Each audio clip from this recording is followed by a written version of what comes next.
Well, good morning from Australia and good evening to our guest for this week's podcast episode of Relaunch My Life Radio. We've got Ashleen Caino here from Florida. Good evening, Ashleen, and thank you so much for joining us this week on Relaunch My Life Radio. How are you today?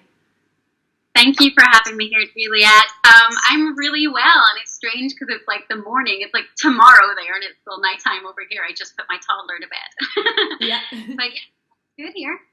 You're speaking to the future, so really excited to have you here this week, and I know that our listeners are going to get so much value from you because you really are. I know that your message is all about helping women unleash their inner magic, and you really are spreading your message just loud and proud. So first of all, I wanted to ask you, out of curiosity, how did you get into this world and what you're doing? Wow, what a story. Well, I guess my whole background begins in Northern Ireland. That's where I'm originally from before I immigrated or migrated to the US. And I just grew up really in a culture. I don't know if you know much about Northern Ireland, but there was a lot of political divide there, this whole British versus Irish thing, and we were right in the middle. So I basically grew up in like a civil war sort of area, and I was a rare species that I happened to come from a mixed religion family, like Catholic mother, Protestant father. Doesn't sound like it's that much of a big difference, really. Like it's roughly along the same lines of Christianity, but over there it was a really big thing, a lot of sectarianism. So I grew up just really, my parents wanted us to find our own way, myself and my brothers. And they said, look, let's just let the kids work out whatever they want to be religiously or whatever when they grow up. So I just sort of grew up learning about lots of different backgrounds, lots of different religions, very open-minded. And then I guess I just always had a bit of a calling to like, I don't like to say the occult because that makes me think of like witchcraft, and that's not bad or anything, but definitely being drawn to more alternative stuff. And when I was about 18, I started to go to tarot readers and mediums and stuff. And I saw this one guy and he was amazing. And he was like, you're going to be able to do this someday. And I'm like, all right, okay, sure. Went on about my business. Fast forward, and I'm finishing my degree in Northern Ireland, and I just decided I need to leave here. I'm going to go backpacking around the world, as you do, take your end of year gap year. And I just started traveling on what I would call a spiritual quest. And I went to India. I just went like this girl who barely ever traveled on her own to India. It was like the craziest thing you could have done. My mother was like, you're going to die. Yeah. I'm like, no, it'll be okay. But it was the best thing I ever did, just immersing myself in those kind of cultures like India and Nepal. And it was beautiful. But the weird thing is, I went on to the United States afterwards, and that was actually the place I had the biggest transformation. So when I arrived there, I was open-minded to a lot of things. Like I said, I had readings and everything, but I met this guy on my third day in the U.S. who is now my husband. I kind of didn't really leave, so don't tell Trump. No, only joking. It's all legal. But he started talking to me about all these books like Louise Hay and how you can heal yourself and mindset. And I was like, what are you talking about? Tell me this knowledge. So he kind of opened the door for me in this more kind of metaphysical, you can do anything with your mind type idea, which I never really had. The stuff I really knew about was fortune telling and all that. I knew there was energies around us and spirits, but I didn't understand this concept of what I would learn to be more like law of attraction and our thoughts we co-create. So I started going down that path, and all of a sudden, I think it was about a year or so later, a friend came along and she just gave me this book out of nowhere, and it was called The Secret. Mm-hmm. Okay, I'm like, what is this? And she's like, I don't know, but I saw it in a bookshop and something told me to buy it for you. I'm like, okay, this is weird, but I was open to it. And the next thing, boom, my head exploded about the law of attraction and all that kind of stuff. So that was that. Once you learn about the law of attraction, all of a sudden you go down this big rabbit hole of consciousness and manifesting your life and learning that there's so much more inside of us, that there's so much more to us, and we truly have so much power, and yet we doubt ourselves so much. And so my journey has been about sort of immersing myself in that along the way while building myself with my self-esteem, my confidence, because even though like I took off and went to India on my own when I was 23, the reason I really did that is because I was in a very, very rough relationship for 4 years, and it was just, I was broken. I was literally broken, and the only way I saw myself out of this was just to buy a ticket to the other side of the planet. That's just what I did. And looking back now, I can be like, oh, wow, how grateful am I for that push. Like the universe had to really give me the kick to get out of here, to put me on this spiritual path. But I really had a lot of issues on the inside, being in like a mentally and emotional abusive relationship, and being 23 anyway. I had no confidence. I had no self-esteem. It was just a really, really broken person. And a lot of people don't believe that now, because like you said, I'm so loud and proud and out there in what I do. And it's because of this journey, baby steps, discovering more and more about our own power. And now it's just, I feel like, once you truly unlock that, it is magic and it changes your life forever. And I've become so passionate about helping other women do the same thing, because I've been in their shoes. And I think generally most of us on this journey have been there at the start too. So that's pretty much it. Definitely. Oh, it's cool. And there's so many questions that I want to ask you as a result of that. But first of all, so brave going to India on your own. I went there for the first time last year. And as a 31-year-old woman, I didn't feel comfortable being there traveling on my own in some of the places, because it's still so, there's hardly any women in the streets, and it's amazing. So whereabouts did you go? Which areas did you go to? I went straight to Mumbai first and worked my way north up through Rajasthan, so the deserts and all that kind of stuff. And it was beautiful. And then had to obviously make a pit stop at the Taj Mahal, and then kind of kept going. And I was supposed to go straight to Thailand, but whenever I was in this, I found this spiritual city called Rishikesh, and it's in like the foothills of the Himalayas. Yeah. I was there and I met these backpackers, and we were like, this is amazing. Like, let's just cross these hills and go on into Nepal. Like, screw the plan, let's go. And flipped a coin, and the coin said, don't go to Thailand, go to Nepal instead. So I just went with the group, and we started going to ashrams and all this stuff. So yeah, it was just magical. And that's where I learned to follow my bliss, follow my heart a lot more too on that journey. So why do you think that so many of us are hesitant to take those brave risks and to take those opportunities where you literally live your life on the flip of a coin? Where do you think that comes from? I think it just all really stems from that fear of the unknown, or the what if, or what if this screws up the whole plan, man. But I think you get to a point, I think everyone, to make real massive change in their life, has to kind of hit rock bottom at some stage. That seems to be the main platform when people do it from. And that's not to say you can't change, like just decide to change something tomorrow. But the best, I always say, you can really launch yourself, but you have to have your feet in the ground, be able to push yourself off, right? You can't just kind of jump up from midair. And I feel like being in that stage can really just help you change so much. And I just feel like we get to a point where you just don't care about the fear anymore. It's almost better to be like, there's got to be something better on the other side of this. And even if that's just being emotionally not in a good place, like even just being depressed, you don't have to have gone through some kind of crazy relationship or anything, or maybe you're just feeling discomfort, feeling dissatisfied with life. Sometimes all it takes.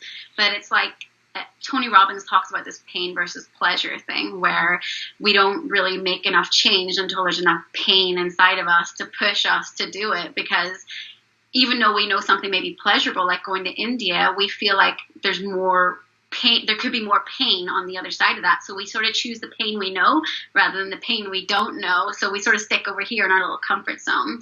And I think that's really it. It's just fear. It's just an illusion in our head. We're hardwired to kind of really listen to that instinct from back in the caveman days when we had to run when there was actual fear, totally. From a saber-toothed tiger. Totally. And I totally agree with you. And that's why when a lot of my listeners or a lot of clients that I work with say, oh, my job's terrible, it's getting worse, my boss is so horrible, blah, blah, I just say, great. Because if it was amazing, you would never find your purpose. You would never step into that discomfort of the unknown. The worse it gets, good. That's the universe saying, get out of here, get out of this job, get out of the safety of a 9-to-5 paycheck and get into the unknown. And that's where the where your life is. You know, it's amazing how we live in this society where there's just so much structure that is useful in some respects, because obviously a lot of people have a lot of fear, but also it's not organic. It's not how we as humans thrive, and that is on the unknown, and, you know, creating and living this life where, like you're doing, you're helping women unleash their inner magic, and you're doing it by doing that yourself. So you do a daily taroscope, inspired by that, because, you know, I do weekly podcasts, and sometimes coming up with content and putting it out there is you know, you're constantly putting yourself out there. So how do you really get the strength and the courage to put out your message every single day? Well, that's a good question. I guess in itself with the taroscope, that I'm not exactly coming out with content as much because I'm just reading the cards, so it's a little bit easier than trying to think up what is my theme for the podcast today. But I do other stuff like that, because I make other vlogs about like crystal healing and things where you actually have to sit down and structure it. But in saying that, to get to the root of your question, I guess it just comes down to, I really believe that I have a strong message that's going to help set so many other people's souls on fire, ignite them. Like, being a light worker, that's your purpose. It's not to like shine the brightest in the world. It's just to come along and even just ignite one other person, to light them up, to not enlighten them, but, you know, to open their eyes to this world. And I feel like if I can even do that for one person or another person every day, and I've got to that point now where I feel a little bit of guilt if I miss it, then, oh my gosh, maybe someone missed my message they needed to hear today. Yeah. Yeah, I'm hooked. Yeah, good. And you've got your cool setup. And so those of you listening to the podcast, we're going to be uploading this video episode on my YouTube channel as well. So you can see Ashleen's beautiful setup with all, I mean, fairy lights are just my thing. My partner always jokes at me. We've got this camper van, and I threatened to him the other day, I'm like, I'm just going to deck it out completely with fairy lights. So it's so good. And so you're a mom as well. And you say that you're a self-confessed positivity junkie. So what does that mean to you, and why?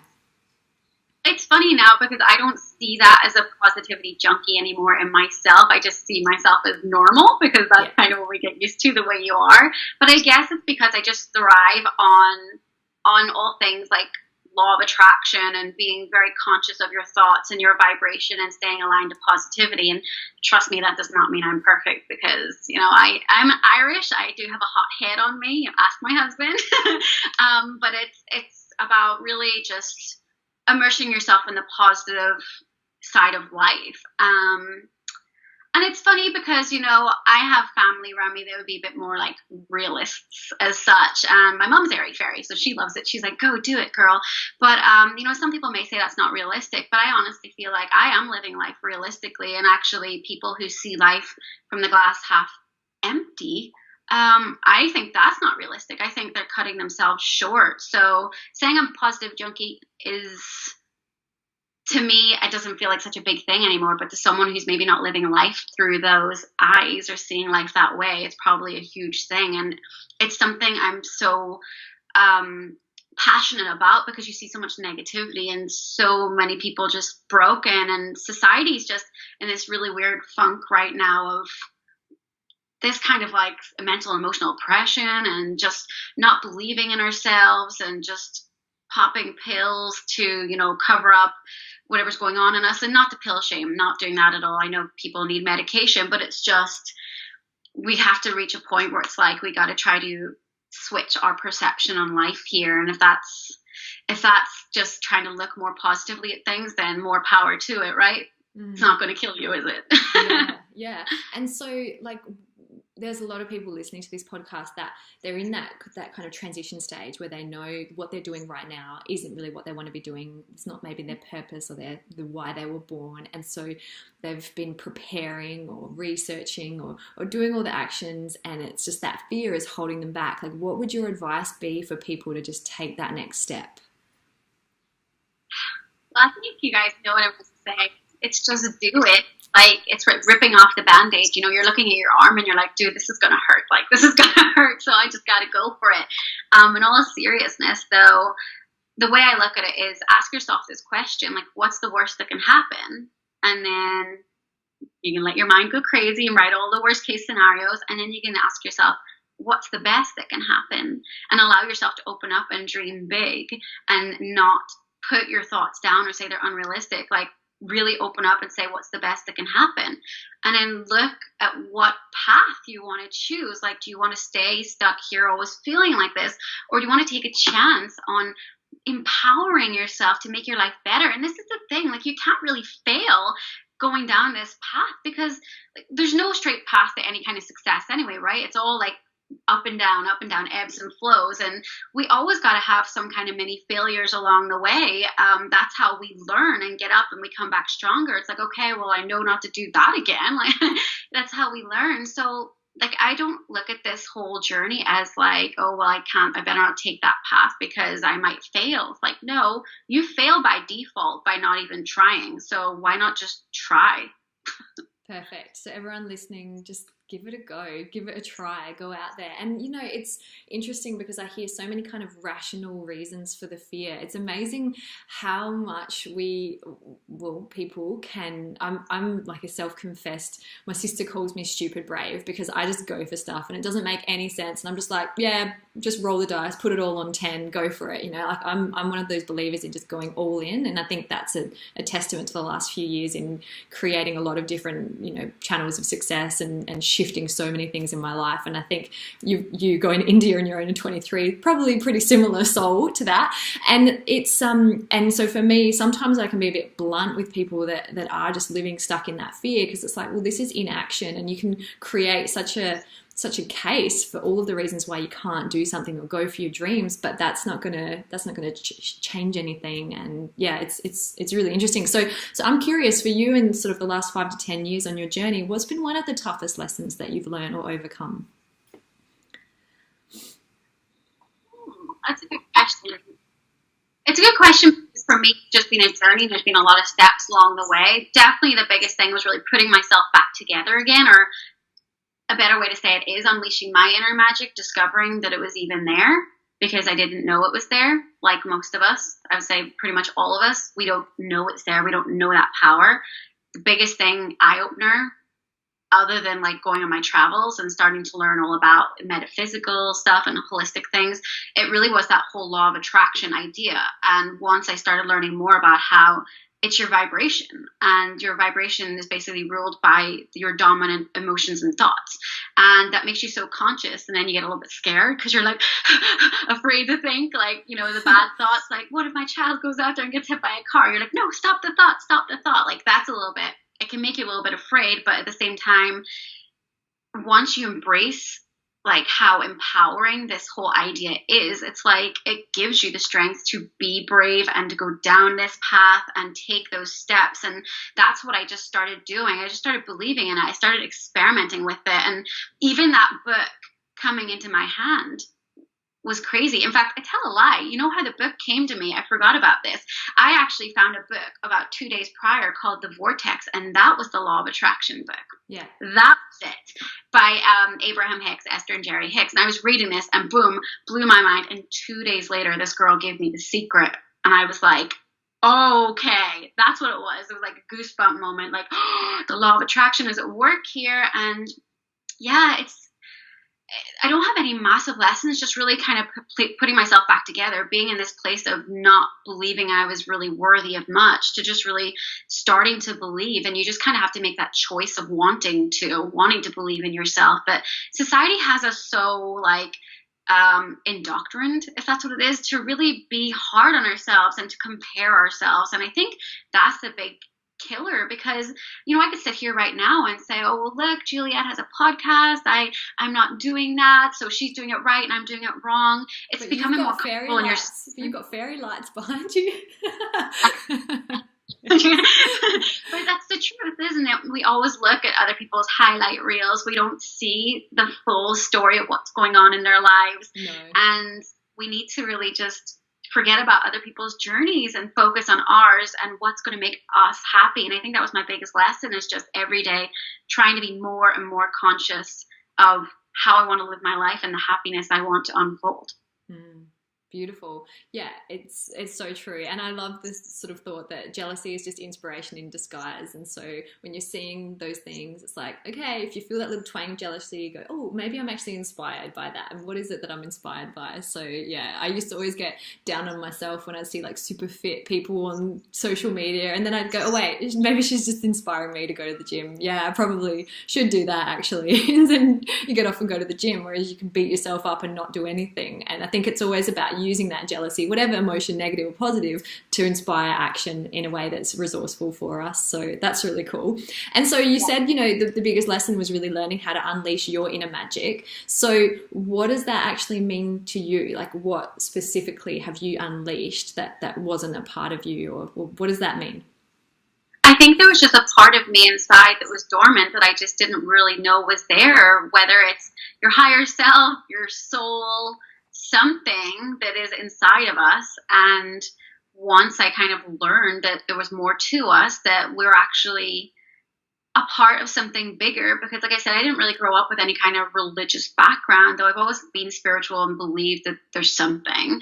But I started to learn more and more about this idea of we all are made of energy, and the entire universe is made of energy. Like, we're literally all connected. So if I'm made from the same energy that created everything, why can I not create? Why can I not do whatever, you know, why can't I do big things? I started asking these questions. And then actually, to back it up more and to believe in that more, I started reading other things.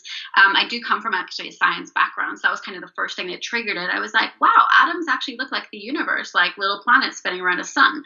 So it's that kind of idea, like maybe we're all just part of a chair leg, right? You know, there's something bigger. But it was that idea of we are all connected, and there's some invisible energy that is there and it's inside of us. So let's utilize this the best we can. And for me, that's it. Having that awareness and that knowledge that we have the power inside of us. We're connected to it. We're always connected to it.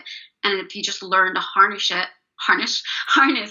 you're going to unleash magic into your life, and you can do whatever you want with that magic because it's yours to play with. It's your power. So use it for good things, people. And it makes life so much easier and so much fun, doesn't it? It does, definitely. And it makes you more confident in everything, because it's just, you start to realize, wow, I am powerful. Like, I don't need to be comparing, or I think just the fact of being more aware of your thoughts as well is such a huge transformational thing in your life. Like you said about the fitness inspo, right? Like looking at people who are working out, it's so easily to be like, oh, as you're like, you know, engulfing a bucket of KFC. Yeah. But at the same time, it's like your perspective of like that could make you drop the chicken and just go do a run, you know?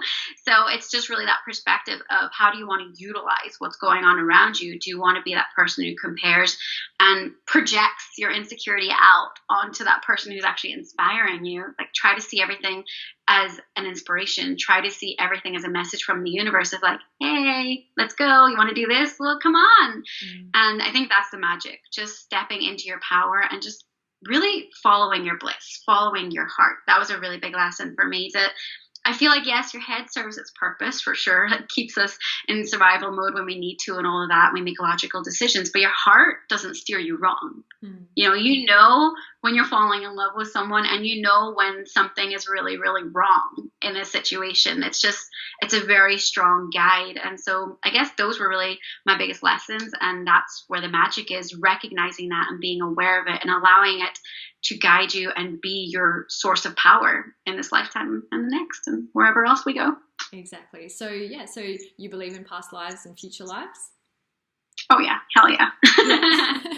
That's really empowering, actually. That was something when I discovered this idea of you actually choose your life before you come here. It makes you look at all like the crappy things you've gone through in a very different light. You're like, oh, well, this happened because I chose it. Great. Okay.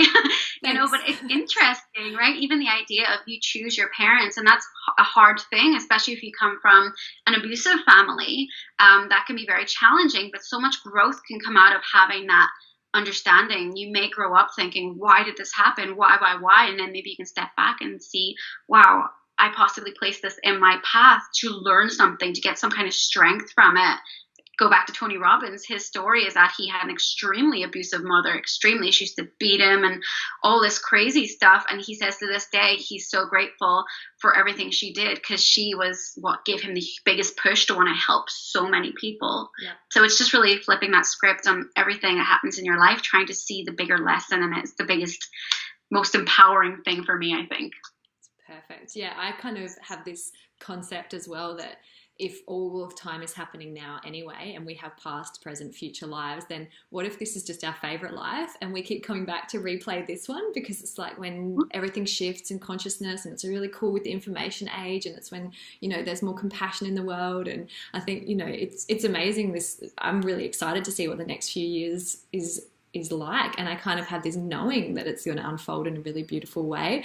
And yeah, I love that idea. Like, what if this is our favorite life, Ashleen, and we're just here reliving this one because this is where we got to rise, and we got, you know, so much, so many learnings that we got to really, I guess, use all of the learnings from previous lives too. And I just think, you know, the internet, the fact that we're talking right now is just super exciting for me. I mean, if we'd tried to do this a couple of 100 years ago when we were witches, we would have had to get on broomsticks, and I'm just kidding, but it's so fun, you know. Yeah, it's so fun. So I think your message is so beautiful as well, and I'm a little biased because literally, like, so much of what you've said is my belief, my message, and so it's really cool for me because I'm delivering the same message with a really beautiful mixed accent as well to my listeners. So it's and just such a different perspective as well. But I love when you meet someone that's lived a completely different life, and then you just totally have that resonance of knowing that we agree on the same things, and it's very cool. So tell me about then how being a mum has stretched your spiritual growth. How, like, because I've heard that one of the most spiritual things you can do is be a mother, and the practice that goes with that. So what is your perspective on that? Well, I guess I'm not too far down the journey because I only have one, and he just turned 4, but we're starting to get into the whole, he's looking at my cards, and I'm starting to let him, like, play with them. Like, we have the angel message ones are really visual, and they just have like 1 or 2 words on them, so he likes playing with that. But that's the stage we're going into now, where he loves playing with the crystals and things, and we're starting to make little vlogs together called the Mommy Gabriel Show, where he's talking about the crystals and all this stuff. And the idea behind that really is, it was kind of an accident, but now I'm realizing this could really help other moms who have kids who want to help enlighten them early. But before that, when he was small, when he was an infant, my journey was a little bit rough because I got postpartum or postnatal depression.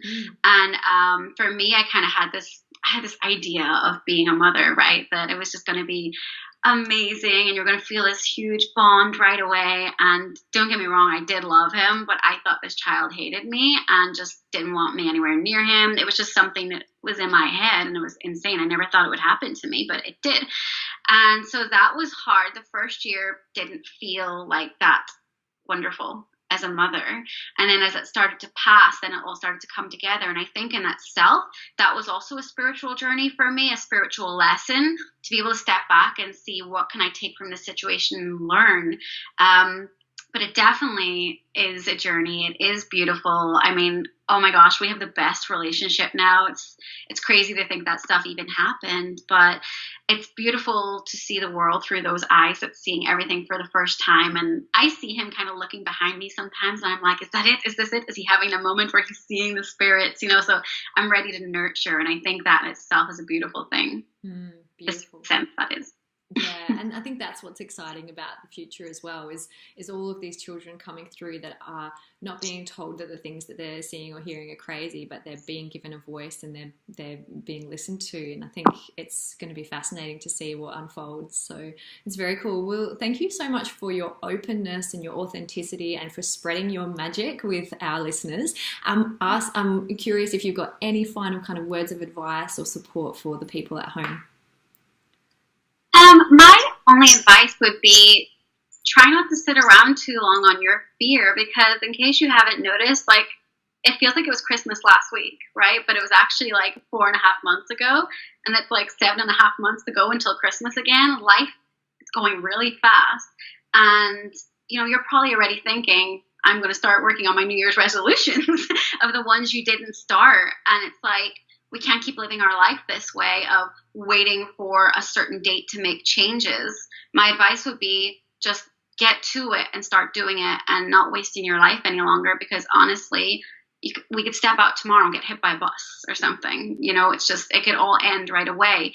So how do you want it to end? Do you want it to end knowing that you started digging in and doing the work and releasing any blockages that you had and healed them and started to like go down this path of believing in yourself and doing crazy little risks like going to India and all that kind of stuff? You know, start asking yourself these questions and make the decision, because the more you hang around and ponder, the more you're missing amazing opportunities around you. Like this opportunity to have a conversation with you right now in Australia. It's crazy. It's beautiful. It's really beautiful. Well, I love that, and I definitely agree. Just get out there and start doing it. Be brave, take the risks, and thank you so much for your message. And Ashleen has a beautiful Facebook page that you can follow, Ashleen Caino. So we'll be putting links to that in the podcast as well. And her website is awesome. She's got great tips and different processes and some amazing printables as well that I had a little look at too that are on Pinterest. So really cool, great vibe, great perspective, and I love what you're doing and really feel like, you know, over the next few years as well, I can see that your community is going to grow. And yeah, just sending you lots of love and support from Australia for everything that you do. And so if people want to follow you, best is to follow you on Facebook and Instagram. And say Facebook, my website, and probably YouTube. I am on Instagram, but I'm a little bit more inconsistent there. I don't know why. Yeah. I love the idea of mastering Instagram, but for some reason I just seem to forget about it sometimes. Yeah, that's okay. Sorry, Instagrammers. I think we might be a bit more on that here, but yeah, YouTube, and it's under My Best Self Project. The My Best Self Project. The My Best Self Project. All right. Awesome. Well, I'm going to let you go so you can get to bed, because it's about 9:30 there, I think, in Florida. So have a beautiful night, and thank you so much for spreading your message. And everyone can reach out to you at the links that will be in the podcast, and also any other questions they can reach out to you on Facebook or at your website. So lots of love to you from Australia, and thank you so much for all of your inspiration and your message. My pleasure. Thank you.